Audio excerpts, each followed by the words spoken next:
Tarrant County officials met this afternoon to discuss a proposed tax rate increase. County Auditor Jack Benson informed the commissioners the hospital district is now asking for an 11-cent increase in the tax evaluation. Just a few days ago, in a meeting of the Board of Governors of the County Hospital District, they were talking more in terms of 7 or 8 cents. The tax evaluation would, of course, be applied to the hospital district only. County Auditor Benson also called for a tax hike of 5 cents on the regular county tax rate. The combined increase would be 16 cents.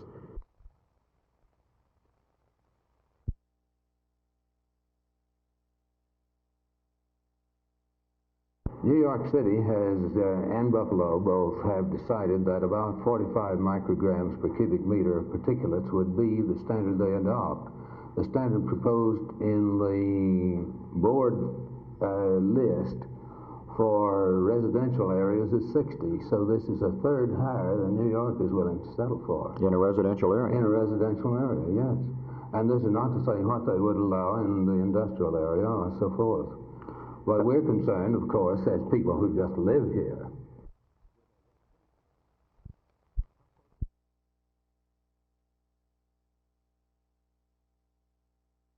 He wants to combine the road and bridge fund, at least for a short time. The commissioners were having none of this. In fact, they weren't too susceptible to any of his suggestions this afternoon, saying that they still had not made up their mind, and that they would set the tax rate formally Monday when they meet again in regular county commission meeting. This is Art Sinclair, Channel 8 News on the Move, Fort Worth.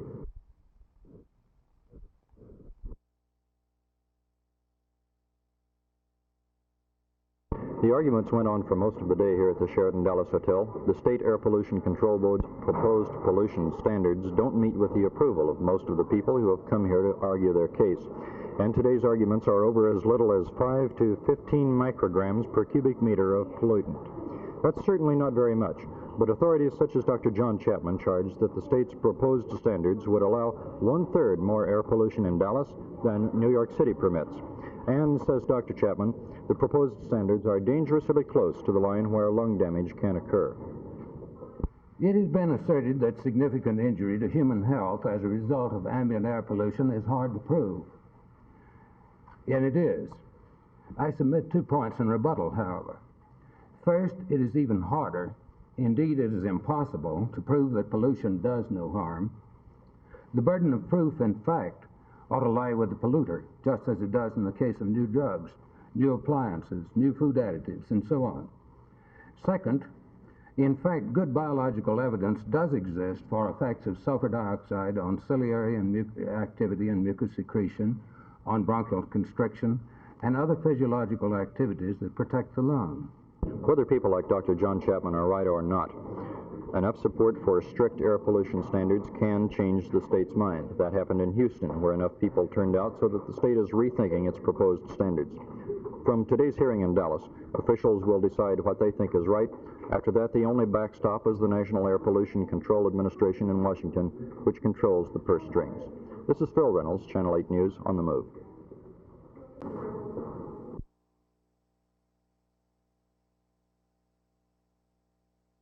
I think immediately you're going to see more responsiveness on the part of the Post Office Department for the needs of the American people. We haven't changed the way of doing postal business or the services that we provide in the last 52 years. With the Post Office trying to break away from so much congressional control, what are you going to do about the strikes, like the supposed illegal walkout recently across the country? If we had had collective bargaining, we would probably not have had the strike that we did have this year. Mr. Lee, is the Post Office Department planning any punitive action against the strikers involved earlier this year? Yes, there can be. Strikes will still be illegal.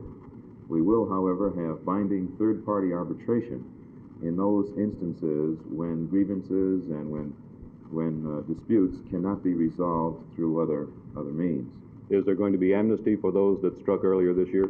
I can't tell you that right now because I don't know. In your estimation, how long will this reorganization take, and will it result in a rate increase? It's hard to define what you mean by reorganization. The law will say that we will have to be operating under the independent format within 1 year after passage of the legislation. And I do believe, very sincerely, that rates will not go up as much under the independent entity as they will if we continue in the context in which we're now formed.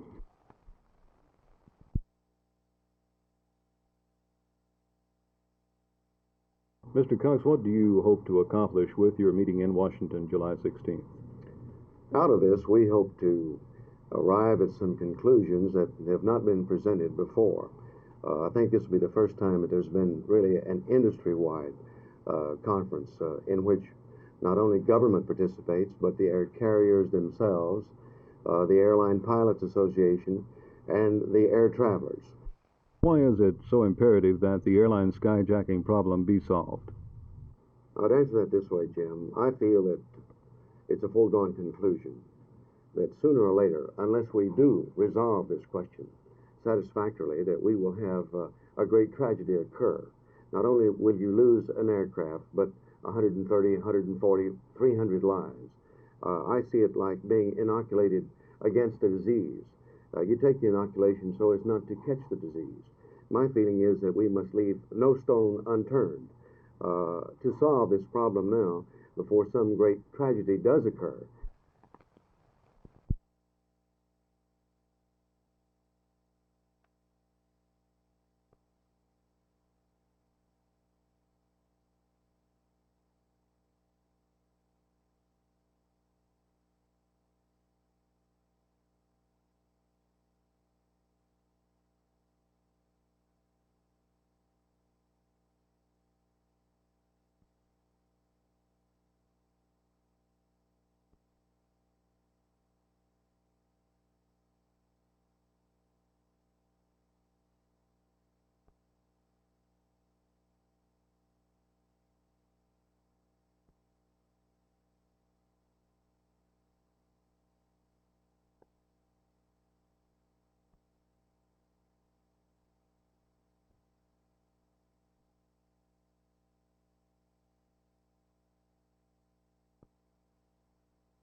That the legislation will be passed somewhere in the next 4 or 5 weeks.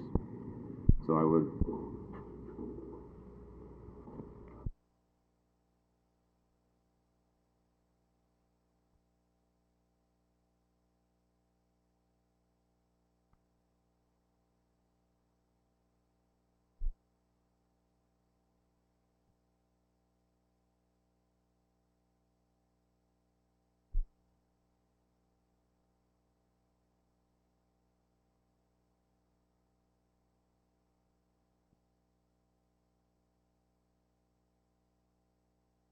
until great public clamor and demand arises after such an accident. Let's do all we can now to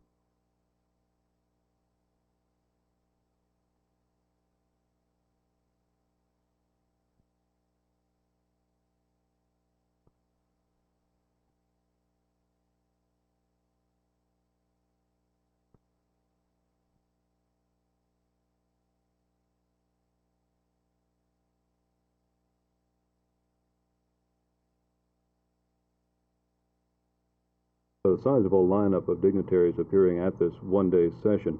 Have you heard any ideas in advance of the conference which maybe sound better than others?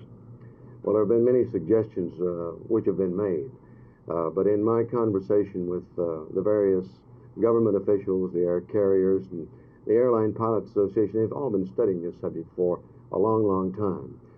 Some of the solutions will be made public, some of them will not, of course. I would have to answer that question from my standpoint. Going into the conference, I feel this, that we simply have to have greater detection devices on the ground. Once the people get into the air, if they're armed and if they're so inclined mentally to do damage to the aircraft or to people to get where they want to go. The hour is a little late, and that my feeling at this point, even before going to the meeting, is this, that one of the solutions may well be a more sophistication in the detection devices so as to determine who's carrying a weapon on and who isn't. Mr. Cox, I'm sure there have been many bona fide offers of help, but what has come out of left field? What funniest solution have you heard?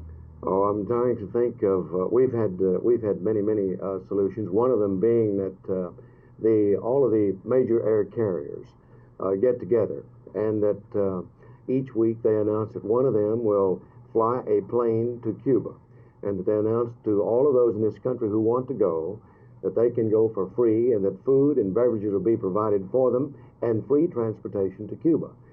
This has been one solution that has been offered, and there have been many others along this line. Thank you.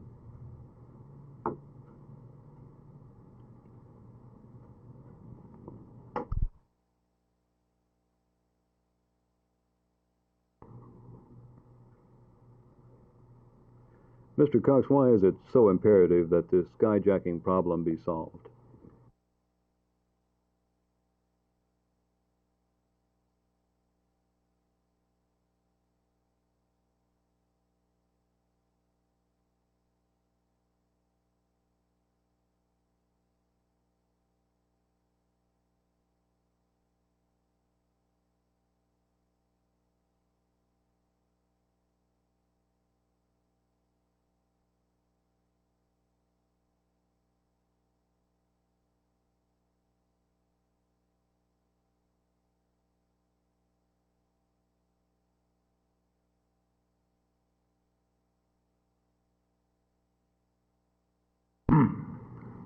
These standards would permit degradation when the entire effort of the present and preceding national legislation has been toward improvement.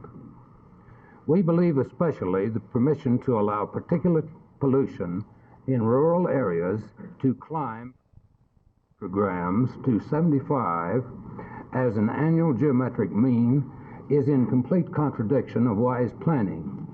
Much of the rural area in this region has at least a partial recreational use. In an area such as the Dallas-Fort Worth region, these same rural parts and plots may very well become urbanized within the next 10 years. To allow essentially uncontrolled pollution in such open areas is only to create more difficult regulatory problems for the regional cities 10 years hence. And of course, this will produce a deferred and very heavy expense to industry when regulation through occupation of the area spreads into what are now rural areas. Well, some industry has adopted all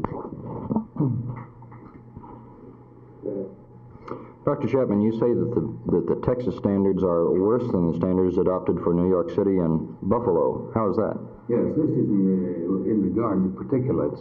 To the point where it would become injurious to the health. This all depends on what else is going on. If there are a lot of irritating gases as well as particulates, this level would probably just begin to produce symptoms. On the other hand, remember that this is a mean. This applies to what goes on throughout 24 hours and throughout a year.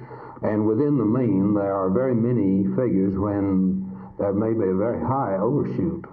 In other words, if we set 60, we may on occasion find particulates as high as 300. And when that occurs, people will suffer, particularly those with chronic respiratory disease or chronic heart disease. We're talking in terms